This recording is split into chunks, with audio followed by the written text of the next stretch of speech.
जिस उपदेश से राम जी को राजकुमार भगवान राम बने, वो उपदेश आप सुन रहे हैं। कितना ऊंचा ग्रंथ है, इसको वाल्मीकि रामायण भी बोलते, योग वशिष्ठ महारामायण भी बोलते। राम तीर्थ ने इसी का बार बार अध्ययन किया था। ये आप भी शांत हो जाएंगे परमात्मा में, और दूसरों को भी शांति देने की क्षमता देने वाला ये सदग्रंथ है। इसको वेदांत का सिद्धांत ग्रंथ बोलते हैं। दूसरे होते प्रक्रिया ग्रंथ। ये करके फिर कब वो आचार्य बनो तब समझो, ये तो थोड़ा पढ़ो और फिर वही सिद्धांत की बात। तो बार बार योग वशिष्ठ महारामायण विचारने योग। ओम श्री सद्गुरु परमात्मा नमः। श्री वशिष्ठ जी बोले, ही राम जी, संतों का संग और सतशास्त्रों का श्रवण करके स्वरूप का अभ्यास करो, इससे आत्मपद की प्राप्ति होती है।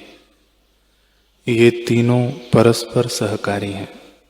जैसे 8 पांव वाला कीट प्रथम चरण को रखकर और चरणों को रखता है, तब सुख से चला जाता है, वैसे ही संतों के संग और सतशास्त्रों के सुनने से जो आत्मपद का अभ्यास करता है, वह शीघ्र ही आत्मपद को प्राप्त होता है। उसे जगत का अभाव हो जाता है। ही राम जी, जगत के भाव और अभाव को ज्ञानी जानता है। जैसे जागृत, स्वप्न और सुषुप्ति को तुरीयावस्था वाला जानता है, वैसे ही जगत के भाव अभाव को ज्ञानी जानता है। जैसे अग्नि में सूखा तृण डालो तो देख नहीं पड़ता, वैसे ही ज्ञानवान को जगत नहीं दिखता। हे राम जी, ज्ञानवान को सर्वदा समाधि है, कभी अहम का उत्थान नहीं होता। जब तक उस पद को न प्राप्त हो तब तक साधना में लगा रहे, और जब उस पद को प्राप्त हो तब फिर कोई यत्न नहीं करना, फिर कोई यत्न करना बाकी नहीं रहता। हे राम जी, इस चित्त के 2 प्रवाह हैं। एक तो जगत की ओर जाता है, दूसरा स्वरूप की ओर। जो जगत की ओर जाता है वह औपाधिक है, और जो स्वरूप की ओर जाता है वह उपाधि को दूर करने वाला है। जब संसार की वासना नष्ट होती है तब वह शुद्ध पद पाता है।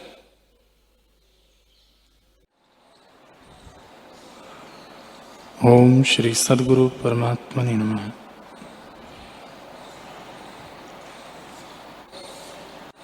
श्री वशिष्ठ जी बोले, ही राम जी, वासना से दृश्य दिखता है, वह वासना मन से उठी है और मन अज्ञान से हुआ है। जब मन संकल्प विकल्प से रहित होता है तब सब दृश्य एक ही रूप हो जाता है। जब तक वासना उठती है तब तक मन में शांति नहीं होती। जैसे कोई पुरुष भौंरी घुमाता है तो बल चढ़ते जाते हैं, और जब ठहरता है तब वह बल उतर जाता है। वैसे ही जब तक चित्त वासना से भ्रमता है तब तक जन्म रूप बल चढ़ते जाते हैं, और जब चित्त ठहरता है तब जन्म का अभाव हो जाता है। हे राम जी, जब तक चित्त का दृश्य के साथ संबंध है तब तक जीव कर्म बंधन से नहीं छूटता। जब चित्त का दृश्य से संबंध टूटता है तब शुद्ध अद्वैत पद को प्राप्त होता है। हे राम जी, जब शुद्ध चिन्मात्र में उत्थान होता है तब उसका नाम चैतन्योन्मुख होता है। वही अहंता दृश्य की ओर बढ़ती जाती है, तब प्रमाद हो जाता है और जड़ता होती है। जैसे जल ओला हो जाता है, वैसे ही चित्त शक्ति प्रमाद से जड़ हो जाती है। जब जीव दृढ़ वासना को ग्रहण करता है तब अपना शरीर अंतवाहक से आदि भौतिक देख पड़ता है। फिर पृथ्वी आदि तत्व भासित होने लगते हैं। ज्यों-ज्यों चित्त शक्ति बहिर्मुख होती जाती है, त्यों-त्यों संसार होता जाता है। जब चित्त वृत्ति स्फुरण से रहित होकर अपने स्वरूप की ओर आती है, तब अपना रूप ही भासित होता है, द्वैत मिट जाता है और परमानंद अद्वैत पद दिखता है। ओम श्री सद्गुरु परमात्मने नमः। श्री वशिष्ठ जी बोले, ही राम जी, जब तक वह अकृत्रिम आनंद नहीं प्राप्त हुआ और उस पद में विश्राम नहीं पाया, तब तक शांति नहीं प्राप्त होती। वह पद निर्गुण, शुद्ध, स्वच्छ और परम शांत है। जब उस पद में स्थिति होती है, तब परम समाधि हो जाती है। ऐसा त्रिलोकी में कोई नहीं जो उसको समाधि से उतारे। जैसे चित्र की मूर्ति होती है, वैसे ही उसकी अवस्था होती है। उसकी सब चेष्टा इच्छा से रहित होती है। जैसे पंख से रहित पर्वत स्थिर होता है, वैसे ही मन संकल्प विकल्प से रहित हो जाता है और शांत पद को प्राप्त होता है। हे राम जी, जिसके मन में संसार का अभाव हुआ है, वह शांत पद को प्राप्त होता है। जब तक वासना से युक्त है, तब तक मन है। जिस क्रम और युक्ति से वासना का क्षय हो, वही कर्तव्य है। हे राम जी, जब वासना का क्षय होता है, तब बोध रूप शेष रहता है। इसलिए जिस क्रम से वह प्राप्त हो, वही करना चाहिए, क्योंकि उस पद के प्राप्त हुए बिना शांति कभी न होगी। जब चित्त उस पद की ओर आवे, तब शांत होकर दुख से रहित और अविनाशी हो, क्योंकि सबकी आत्मा निर्विभाग, अनंत, परम शांत रूप और सबके कर्म के फल को देने वाला है। हे राम जी, जब ऐसे पद को जीव प्राप्त होता है, तब उसको वासना के उत्थान काल में भी आत्मा ही भासित होता है, द्वैत नहीं दिखता। तब समाधि से उत्थान कैसे हो? ऐसा कोई समर्थ नहीं कि उसको समाधि से उतारे। जब ऐसा पद प्राप्त होता है, जब ऐसा पद प्राप्त होता है, तब संसार नीरस लगता है। हे राम जी, जब तक मनुष्य मूर्तिवत नहीं होता, तब तक विषय का त्याग करे, और ऐसी दशा हो तब कुछ कर्तव्य नहीं रहता, त्याग करे अथवा ना करे। ओम श्री सद्गुरु परमात्मने नमः। श्री वशिष्ठ जी बोले, हे रामचंद्र जी, जब जीव मरते हैं तब उन्हें मृत्यु मूर्छा होती है, पर कैवल्य भाव में स्थित नहीं होते। मूर्छा से उनका संवित आकाश रूप होता है। उससे फिर चित्त संवेदन फुराता है, तब उन्हें क्रम करके जगत फुराता है। जब बोध होता है, तब तन्मात्रा और काल, क्रिया, भाव, अभाव, स्थावर जंगम जगत सब आकाश रूप हो जाता है। जिनका संवेदन दृश्य की ओर धावता है, उनको मृत्यु मूर्छा के अनंतर अज्ञान संवेदन फुरता है। उससे उन्हें शरीर और इंद्रियाभास आती है। वह अंतवाहक शरीर है, परंतु चिरकाल की प्राप्ति करके आदि भौतिक होता भासता है। तब देश, काल, क्रिया, आधार आधेय उदय होकर स्थित होते हैं। जैसे वायु स्पंद और निस्पंद रूप है, पर जब स्पंद होता है तब भासता है, और निस्पंद होने से नहीं भासता। वैसे ही संवेदन से जगत भासता है, तब जानता है कि मैं यहाँ उपजा हूँ। जैसे स्वप्न में अंगना के स्पर्श का अनुभव होता है, वह मिथ्या है, वैसे ही भ्रम से जो आपको उपजा देखता है, वह भी मिथ्या है। हे रामचंद्र जी, जहां यह जीव मृतक होता है, वही जगत भ्रम देखता है। वास्तव में जीव भी आकाश रूप है और जगत भी आकाश रूप है। अज्ञान से जीव आपको उपजा मानता है और नाना जगत भ्रम को देखता है कि यह नगर है, यह पर्वत है, यह सूर्य और चंद्रमा है, ये तारांगण है और जरा मरण आदि व्याधि संकट से व्याकुल होता है। वह भाव अभाव, भय, स्थूल, सूक्ष्म, चर अचर, पृथ्वी, नदियाँ, भूत, भविष्य, वर्तमान, क्षय, अक्षय और भूमि को भी देखता है और समझता है कि मैं उपजा हूँ, अमुक का पुत्र हूँ, यह मेरा कुल है, यह मेरी माता है, ये मेरे बांधव है, इनका धन हमको प्राप्त हुआ है इत्यादि अनेक वासना जालों में दुखी होता है और कहता है कि यह सुकृत है, यह दुष्कृत है। प्रथम मैं बालक था, अब मेरी यह अवस्था हुई है और मेरा यह वर्ण है इत्यादि अनेक जगत कल्पना हर एक जीव को उदय होती है। हे रामचंद्र जी, संसार रूपी एक वृक्ष उगा है, चित्त रूपी उसका बीज है, तारांगण उसके फूल है और चंचल मेघ पत्र है। जंगम, जीव, मनुष्य, देवता, दैत्यादिक पक्षी उस पर बैठने वाले हैं और रात्रि उसके ऊपर धूली है। समुद्र उसकी तलावड़ी है, पर्वत उसमें सिलबट्टे हैं और अनुभव रूप अंकुर है। जहाँ जीव मरता है वही क्षण में ये सब देखता है। इसी प्रकार एक एक जीव को अनेक जगत भासते हैं।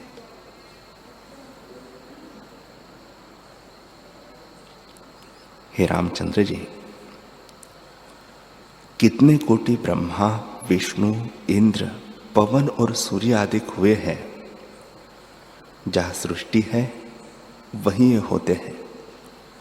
जैसे चिदणु में अनेक सृष्टि है, जीव भी अनंत हुए हैं और उन्हीं में सुमेरु, मंडल, द्वीप और लोक भी बहुतेरे हुए हैं। जो चिदणु में ही सृष्टि का अंत नहीं तो परब्रह्म में अंत कहाँ से आवे? वास्तव में है नहीं। जैसे पर्वत की दीवार में शिल्पी पुतलियां कल्पे तो कुछ है नहीं, वैसे ही जगत आकाश में नहीं है, केवल मनोमात्र है।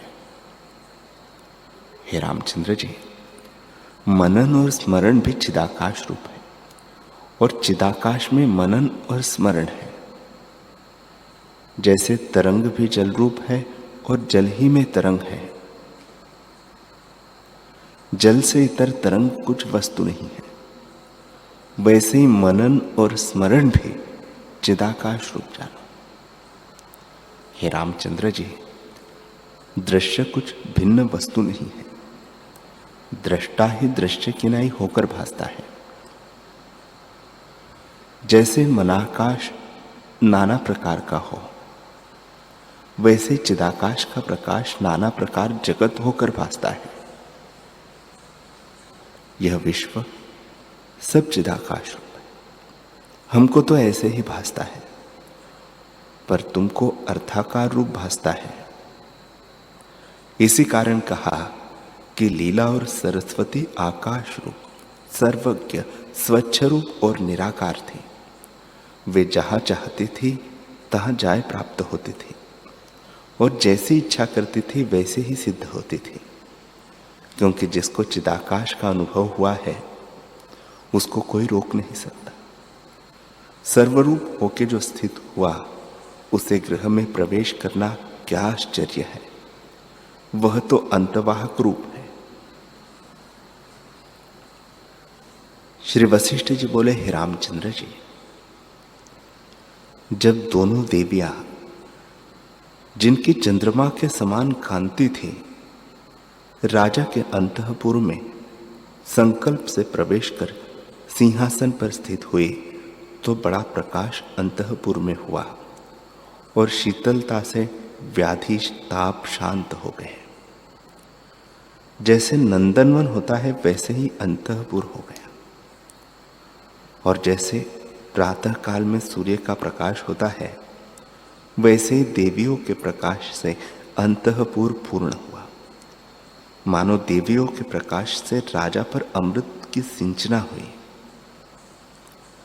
तब राजा ने देखा कि मानो सुमेरु के श्रृंग से 2 चंद्रमा उदय हुए हैं। ऐसे देख के वह विस्मय को प्राप्त हुआ और चिंतना की कि ये देवियां हैं। इसलिए जैसे शेषनाग की शैया में, जैसे शेषनाग की शैया से विष्णु भगवान उठते हैं वैसे ही उसने उठ के और वस्त्रों को एक ओर करके हाथों में पुष्प लिए और हाथ जोड़ के देवियों के चरणों पर चढ़ाए और माथा टेक के पद्मासन बांध पृथ्वी पर बैठ गया और कहने लगा, हे देवियों, तुम्हारी जय हो। तुम जन्म दुख ताप के शांत करने वाले चंद्रमा हो और अपूर्व सूर्य हो, अर्थात पूर्व सूर्य के प्रकाश से बाह्यतम नष्ट होता है और तुम्हारे प्रकाश से अंतर अज्ञानतम भी नष्ट होता है। इससे अपूर्व सूर्य हो। इसके अनंतर देवी ने मंत्री को, जो राजा के पास नदी के तट के फलों के वृक्षों के समान सोया था, जन्म और कुल के कहावने के निमित्त संकल्प से जगाया और मंत्री उठ के फूलों से देवियों का पूजन कर राजा के समीप जा बैठा।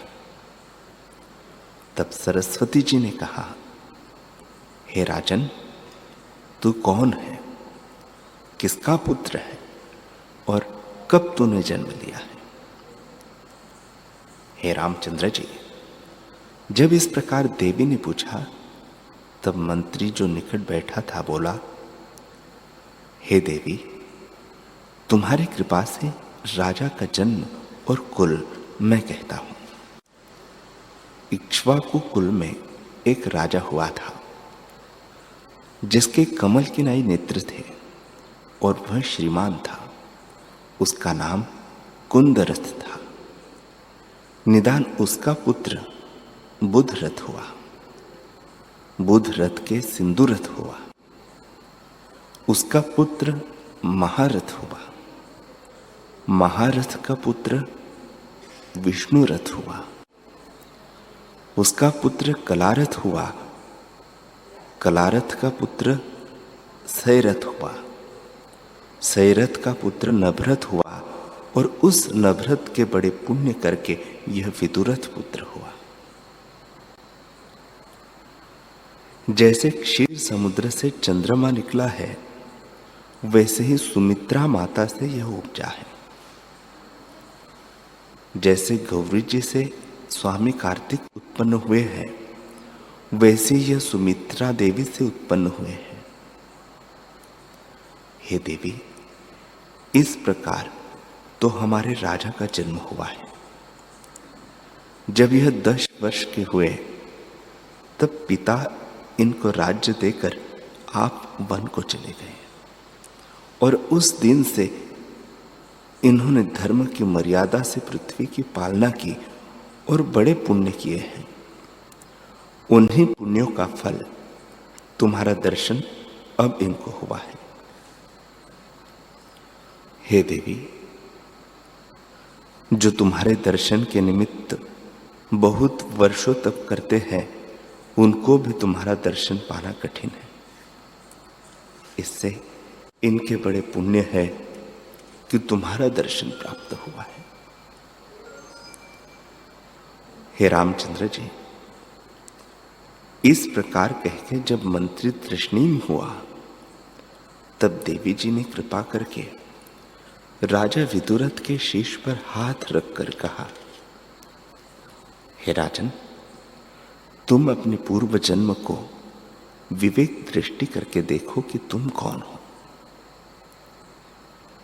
देवी के हाथ रखने से राजा के हृदय का अज्ञानतम निवृत्त हो गया। हृदय प्रफुल्लित हुआ और देवी के प्रसाद से राजा को पूर्व की स्मृति फुराई। लीला और पद्म का संपूर्ण वृत्तांत स्मरण करके कहने लगा, हे देवी, बड़ा आश्चर्य है कि यह जगत मन से रचा है। यह मैंने तुम्हारे प्रसाद से जाना कि मैं राजा पद्म था और लीला मेरी स्त्री थी। मुझको मृतक हुए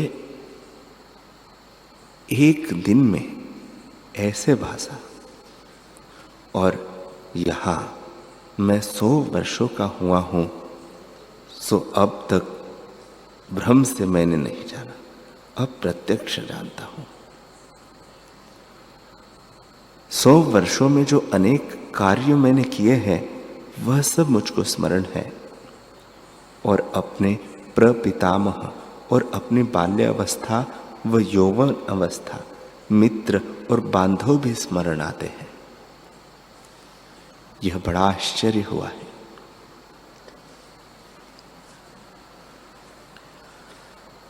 सरस्वती जी बोली, हे राजन, जब जीव मृतक होते हैं तब उनको बड़ी मूर्छा होती है।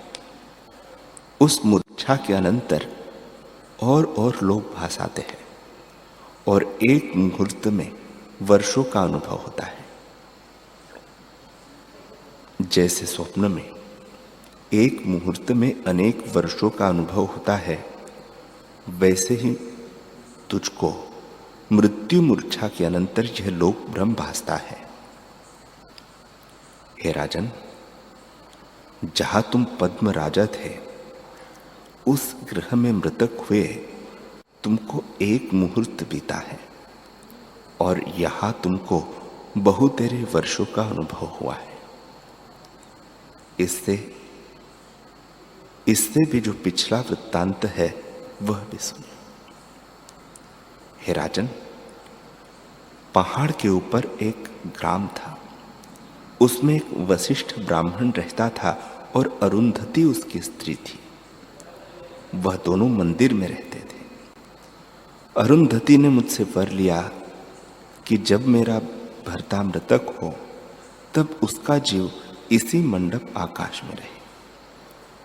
निदान जब वह मृतक हुआ तब उसकी पूरी अष्टक उसी मंदिर में रही, पर उसके सम्मित में राजा की दृढ़ वासना थी, इसलिए उस मंडप आकाश में उसको पद्म राजा की सृष्टि फुराई और अरुंधति उसकी स्त्री लीला होकर उसको प्राप्त हुई। राजा पद्म का मंडप उस ब्राह्मण के मंडप आकाश में स्थित हुआ और फिर उस मंडप में जब तू राजा पद्म मृतक हुआ तब तेरे सम्मित में नाना प्रकार के आरंभ संयुक्त यह जगत फुराया है। हे राजन, यह तेरा जगत पद्म राजा के हृदय में फुराया है और पद्म राजा के मंडप आकाश में स्थित है। पद्म राजा का जगत वशिष्ठ ब्राह्मण के मंडप आकाश में स्थित है और वही वशिष्ठ ब्राह्मण तुम विदुरथ राजा हुए हो।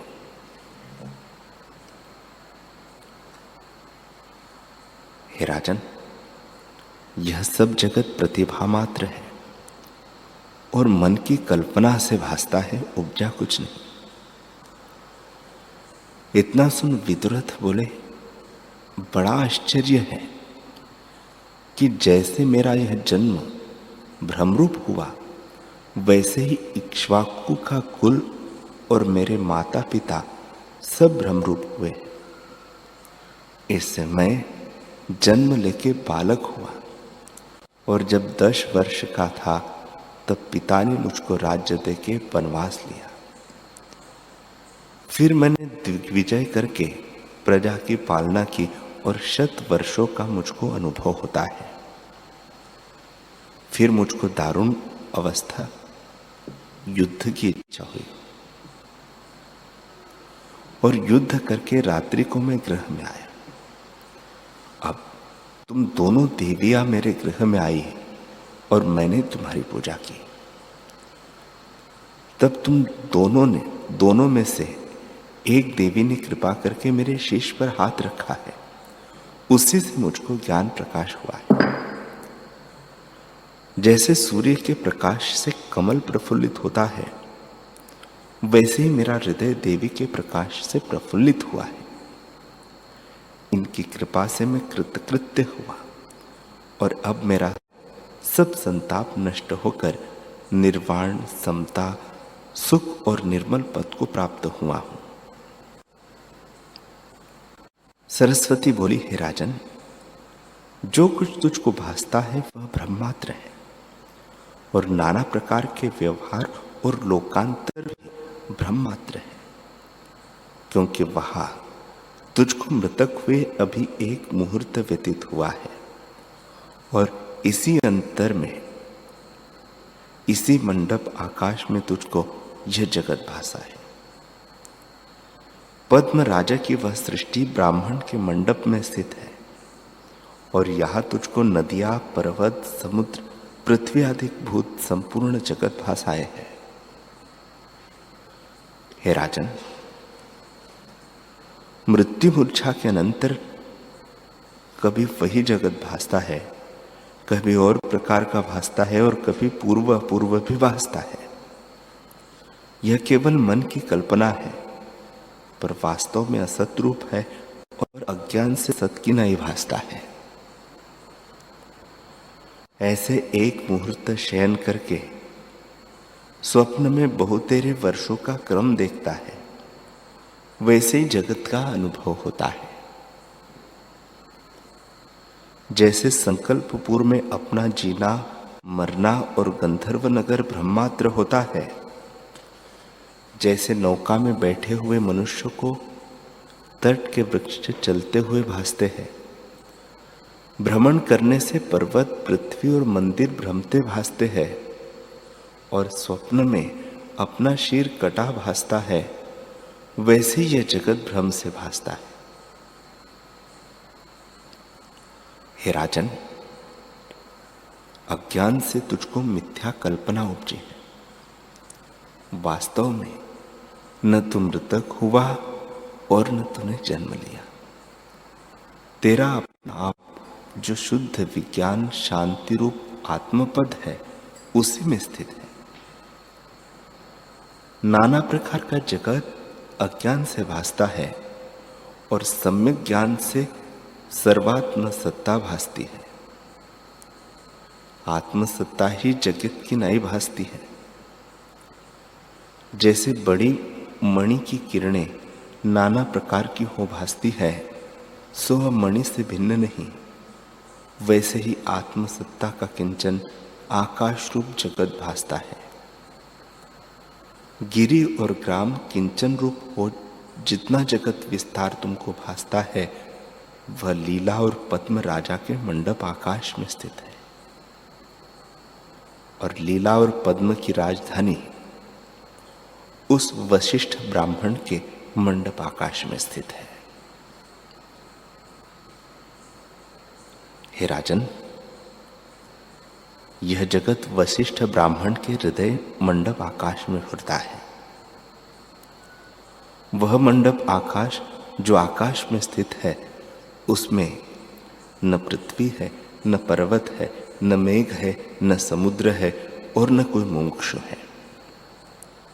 केवल शून्य शून्य स्थित है और न कोई जगत है, न कोई देखने वाला है। यह सब भ्रांति मात्र है। हे राजन, यह सब तेरे उस मंडप आकाश में फुरते हैं। विदुरथ बोले, हे देवी, जो ऐसा ही है तो यह मेरे वृत्ति भी अपने आत्म में सत है, वह सत है, यह भी कृपा करके कही। देवी बोली, हे राजन, विदित वेद जो पुरुष है वह शुद्ध बोध स्वरूप है। उसको कुछ भी जगत सत्य रूप नहीं भासता, सब चिदाकाश रूप ही भासता है। जैसे भ्रम निवृत्त होने पर रस्सी में सर्प नहीं भासता, वैसे जिन पुरुषों को आत्मबोध हुआ है और जिनका जगत भ्रम निवृत्त हुआ है उनको जगत सत्य नहीं भासता।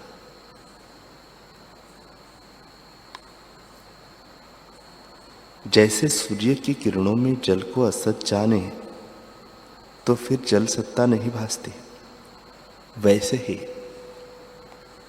जिसको आत्मबोध हुआ है और जगत को असत जानते हैं उनको सत नहीं भासता। हे राजन, जैसे स्वप्न में कोई भ्रम से अपना कटा शीश देखे और जागने पर स्वप्न का मरना नहीं देखता, वैसे ही ज्ञानवान को जगत सत नहीं भासता। जैसे स्वप्न का मरना भ्रम से देखता है, वैसे ही अज्ञानी को जगत सत भासता है, परंतु वास्तव में कुछ नहीं। शुद्ध बोध में जगत भ्रम भासता है। जैसे शरत काल में मेघ से रहित शुद्ध आकाश होता है, वैसे ही शुद्ध बोध वाले को अहम त्वम आदि व्यर्थ शब्द का अभाव होता है। हे राजन, तुम और तुम्हारे वृत्ति इत्यादि जो यह सृष्टि है वह सब आत्मा से फुरे है और वास्तव में कुछ नहीं हुआ। केवल आत्म सत्ता अपने आप में स्थित है और भ्रम से और कुछ भासता है, पर शुद्ध विज्ञान घन रूप ही उसका शेष रहता है। इतना कहकर वाल्मीकि जी बोले कि इस प्रकार जब देवी और विदुरथ का संवाद वशिष्ठ जी ने राम जी से कहा, तब सूर्य अस्त होकर सायंकाल का समय हुआ और सब सभा परस्पर नमस्कार करके स्नान को गए। जब रात्रि बीत गई, सूर्य की किरणों के निकलते ही सब अपने स्थानों में आके बैठ गए। फिर वशिष्ठ जी बोले, हे रामचंद्र जी, जो पुरुष अबोध है अर्थात परम पद में स्थित नहीं हुए, उनको जगत वज्रसार की नाई दृढ़ है। जैसे मूर्ख बालक को अपनी परछाई में वैताल भासता है, वैसे ही अज्ञानी को असत रूप जगत सत्य होकर भासता है। और जैसे मरुस्थल में मृग को असत रूप जलाभास सत्य हो भासता है, स्वप्ने में क्रिया अर्थभ्रम करके भासते हैं। जिसको सुवर्ण बुद्धि नहीं होती उसको भूषण बुद्धि सद भासती है। और जैसे नेत्र दूषण से आकाश में मुक्तमाला भासती है, वैसे ही असम्यक दर्शी को असत रूप जगत सत्य भासता है। हे रामचंद्र जी, यह जगत दीर्घ काल का स्वप्न है। अहंता से दृढ़ जागृत रूप हो भासता है और वास्तव में कुछ उपजा नहीं। परम चिदाकाश सर्वदा शांत और अचिंत्य चिन्मात्र स्वरूप सर्वशक्ति सर्वात्मा है। जहां जैसा स्पंद फुरता है वैसा ही जगत होकर भासता है। जैसे स्वप्न सृष्टि भासती है, वह ब्रह्मात्र स्वप्न भ्रम चिदाकाश में स्थित है। उसे चिदाकाश में एक स्वप्न फुरता है और वहां दृष्टा हो दृश्य को देखता है। यह दृष्टा और दृश्य दोनों चेतन संवित में आभास रूप है, वैसे यह जगत भी आभास रूप है। हे रामचंद्र जी, सर्ग का आदि जो शुद्ध आत्मसत्ता थी, उसमें आदि संवेदन स्पंद हुआ है। वह ब्रह्मा जी है और उन्हीं के संकल्प में वह संपूर्ण जगत स्थित है। यह संपूर्ण जगत स्वप्न की नाई है।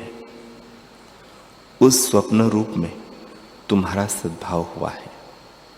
जैसे तुम हो वैसे ही और भी है। जैसे स्वप्न में स्वप्न नगर को और स्वप्न हो, और जैसे स्वप्न नगर वास्तव सत नहीं होता, वैसे यह जगत भी संपूर्ण दृष्टि आता है, परंतु भ्रम मात्र है।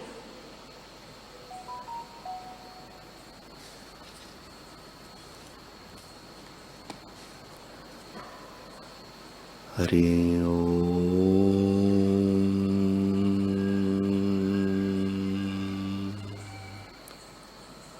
हरि ओम।